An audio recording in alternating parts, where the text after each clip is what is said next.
ہے نہیں کوئی جہاں میں میرا اب تیرے سوا۔ اور ہمارے نبی جب بھی قربانی کرتے تھے تو ایک مینڈھا اپنی طرف سے کرتے تھے اور ایک مینڈھا اپنی امت کی طرف سے کرتے تھے۔ کس کی طرف سے کرتے تھے؟ کون سی امت؟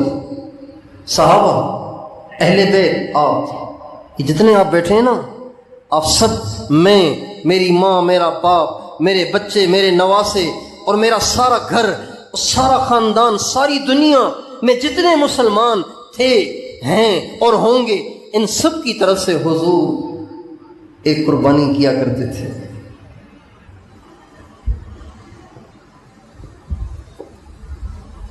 اس لیے جب قربانی کے ایام آئیں تو ہمیں اپنی طرف سے تو قربانی کرنی ہی چاہیے۔ جن پر واجب ہے ان پر تو واجب ہے، جن پر واجب نہیں بھی ہے نا ان کو بھی قربانی کرنی چاہیے۔ اظہار محبت کا موقع ہے، آپ صرف گوشت کھانے والوں میں شامل ہوں تو اچھا نہیں ہے نا۔ اس شوق میں اپنا نام لکھوانے کی ہمیں بھی کوشش کرنی چاہیے۔ اس شوق میں اپنا نام لکھوانے کی ہر غریب سے غریب کو کوشش کرنی چاہیے۔ پیسے نہیں ہیں، قرضہ لے کر بھی قربانی کریں، واجب نہیں ہے یہ واجب نہیں ہے، ایک ترغیب ہے۔ قرضے لے کر بھی قربانی کریں، قرضہ لے کر بھی قربانی کریں اور اس شوق کی لسٹ میں اپنا نام شامل کروائیں۔ اے اللہ، ہر جگہ تیرے عشاق آج اپنے پیارے بکروں پر اور گایوں پر اور بکریوں کی گردنوں پہ چھریاں پھیریں گے۔ اے اللہ، تجھے پتہ ہے میرا حال نہیں ہے، میرے پاس اتنے پیسے نہیں ہیں، میں نے ادھر ادھر سے کچھ پیسے اکٹھے کیے ہیں تیرے نام پہ۔ اے اللہ، آج میں بھی خون بہاؤں گا۔ اللہ کو کتنا پیار آئے گا؟ اللہ کو پیار آئے گا کہ نہیں آئے گا؟ تو کیا خیال ہے، کون کون قربانی کرے گا؟ جو غریب ہیں وہ بھی کریں گے انشاءاللہ، اور صرف اپنی طرف سے کریں گے یا حضور کی طرف سے بھی کریں گے؟ اپنے نبی کی طرف سے کون کون قربانی کرے گا؟ ہاتھ کھڑا کر کے بتائیں، ہاتھ اونچا رکھیں تاکہ پتہ چلے۔ ماشاءاللہ، اگر اتنی قربانیاں حضور کی طرف سے ہو جائیں تو کیا ہی بات ہے۔ مستقل جانور ذبح کرنے کی ہمت نہیں ہے، کوئی حصہ ہی ڈال دو بھئی، ایک حصہ حضور کا۔ کوشش کریں حضور کے نام پر کریں۔ اپنی ماں دنیا سے چلی گئی ہے، اپنا باپ دنیا سے چلا گیا ہے تو ان کی طرف سے بھی کر لیں، اہل بیت کی طرف سے کر لیں، امام حسین کی طرف سے کر لیں، اماں عائشہ، اماں فاطمہ کی طرف سے کر لیں، اماں خدیجہ کی طرف سے کر لیں، حضرت ابو بکر، حضرت عمر، حضرت عثمان، حضرت علی کی طرف سے کر لیں، صحابہ کی طرف سے کر لیں، اپنے بزرگوں کی طرف سے کر لیں، اپنے پیر و مرشد کی طرف سے کر لیں۔ حضرت مولانا زکریا صاحب رحمۃ اللہ علیہ نے ایک دفعہ قربانی کی عید سے پہلے کسی ساتھی کو پیسے دیے اور فرمایا ایک جانور حضور کے نام کا لے آؤ، ایک جانور میرے شیخ حضرت گنگوہی کے نام کا لے آؤ۔ چونکہ خود غریب تھے، خود پہ قربانی واجب نہیں تھی، خود غریب تھے، قربانی واجب نہیں تھی۔ ہمیشہ حضرت شیخ الحدیث قطب الاقطاب مولانا زکریا صاحب رحمۃ اللہ علیہ ہمیشہ مقروض رہے، غربت کی زندگی گزاری، حالانکہ لاکھوں انسان ان سے عقیدت رکھتے تھے، لیکن غربت کی زندگی گزاری۔ چنانچہ خادم کو 2 جانور خریدنے کے لیے بھیجا اور فرمایا ایک جانور میرے نبی کے نام پہ لے آؤ، ایک جانور میرے شیخ امام ربانی مولانا رشید احمد گنگوہی کے نام پہ لے آؤ۔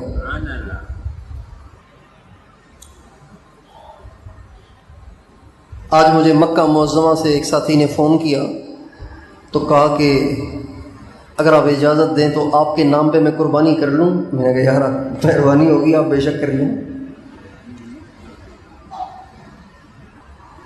تو جتنی زیادہ کوشش ہو سکے اتنی کوشش کریں۔ یہ موقع سارا سال نہیں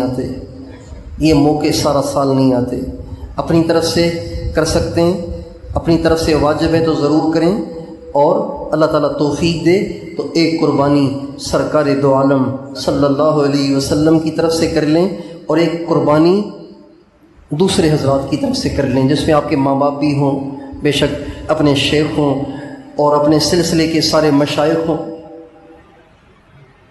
صحابہ اہل بیت ہوں، اور ایک قربانی میں ساری نیتیں بھی کر سکتے ہیں۔ اپنی قربانی جو اپنی واجب قربانی ہے اس میں تو کسی اور کی نیت نہیں کر سکتے، وہ تو آپ ہی کی طرف سے ہوگی اگر آپ پہ قربانی واجب ہے تو۔ اللہ تعالیٰ مجھے اور آپ کو سچے عاشق کی نقل کرنے کی توفیق عطا فرمائے۔ حضرت ابراہیم علیہ السلام سچے عاشق ہیں، ان کی ہم نقل کریں گے تو نقل کرنے والے بھی اللہ کے ہاں پاس ہو جاتے ہیں۔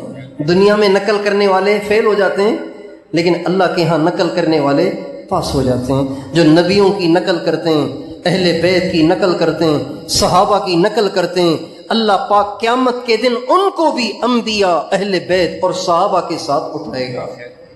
ہمارے نبی کا ارشاد ہے، من تشبہ بقوم فہو منہم، جو جن جیسا بننے کی کوشش کرے گا وہ قیامت کے دن ان کے ساتھ اٹھایا جائے گا۔ تو کیا خیال ہے، کوشش کریں گے انشاءاللہ۔ اور یہ جو ذی الحجہ کے 10 ایام ہیں، یہ جو ذی الحجہ کا پہلا عشرہ ہے، 10واں دن تو قربانی کا ہے، 10واں دن تو قربانی کا ہے، اس سے پہلے جو 9 دن اور 10 راتیں ہیں، 9 دن اور 10 راتیں، ہمارے نبی کا ارشاد ہے کسی پورا سال کبھی بھی اللہ کسی نیکی سے اتنے خوش نہیں ہوتے جتنا اللہ اس نیکی سے خوش ہوتے ہیں جو ان ایام میں کی جاتی ہے۔ سارا سال اللہ ذکر کرنے سے خوش ہوتے ہیں، سارا سال درود پڑھنے سے خوش ہوتے ہیں، سارا سال تلاوت سے خوش ہوتے ہیں، سارا سال صدقے خیرات سے خوش ہوتے ہیں، سارا سال نفلوں سے، اشراق، چاشت، تہجد سے خوش ہوتے ہیں، اوابین سے خوش ہوتے ہیں، لیکن سب سے زیادہ اللہ تعالیٰ جو خوش ہوتے ہیں نا وہ ان نیکیوں سے اس وقت ہوتے ہیں جب یہ نیکیاں ان ایام میں کی جائیں۔ اس لیے کوشش کرنی چاہیے کہ ذی الحجہ کا یہ پہلا عشرہ ہماری کوئی نماز اس میں کوتاہی نہ ہو، تکبیر اولیٰ کے ساتھ 5 نمازیں ہوں، تہجد بھی ہو، اشراق بھی ہو، چاشت بھی ہو، اوابین بھی ہو، صدقہ خیرات بھی ہو، اور اس میں کوشش کرنی چاہیے یہ 9 کے 9 دن روزہ بھی رکھنا چاہیے۔ 1 ذی الحجہ سے لے کے 9 ذی الحجہ تک کوشش کرنی چاہیے کہ ہمیں 8 ذی الحجہ تک 9 ذی الحجہ تک کوشش کرنی چاہیے ہمیں روزہ رکھنا چاہیے۔ ہمارے نبی کا ارشاد ہے یہ جو ذی الحجہ کا پہلا عشرہ ہے اس میں 1 دن کے روزے پر 1 سال کی عبادت کا ثواب ملتا ہے۔ 1 دن کے روزے پہ کتنا ثواب ملتا ہے؟ 1 سال کی عبادت کا ثواب ملتا ہے، اور اس کی ہر رات میں عبادت پر شب قدر کی عبادت کا ثواب ملتا ہے۔ رمضان میں آتی ہے 1 شب قدر، اور یہاں ذی الحجہ کی 10 راتیں ایسی ہیں کہ ہر رات میں عبادت کرنا شب قدر کے عبادت جتنا اجر رکھتی ہے۔ اب عبادت سے مراد یہ نہیں کہ آپ ساری رات سوئیں ہی نہیں، بھئی آپ 8 رکعتیں تہجد کی پڑھ لیں، 4 رکعتیں تہجد کی پڑھ لیں، تب بھی آپ کو شب قدر کی عبادت کا ثواب مل جائے گا۔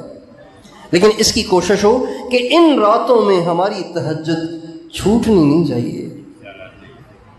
تو کیا خیال ہے ان 10 دنوں میں، ان 9 دنوں میں اور 10 راتوں میں بھرپور عبادت کریں گے انشاءاللہ، صدقہ خیرات کریں گے انشاءاللہ۔ ان 9 دنوں میں روزے آپ میں سے کون کون رکھے گا؟ روزے رکھیں گے؟ اللہ تعالی ہم سب کو توفیق عطا فرمائے، ان ایام کی قدردانی کرنے کی توفیق عطا فرمائے، اور ان ایام کو صحیح طرح سے گزارنے اور ان ایام میں اپنے رب کو، اپنے مالک کو زیادہ سے زیادہ راضی کرنے کی توفیق عطا فرمائے۔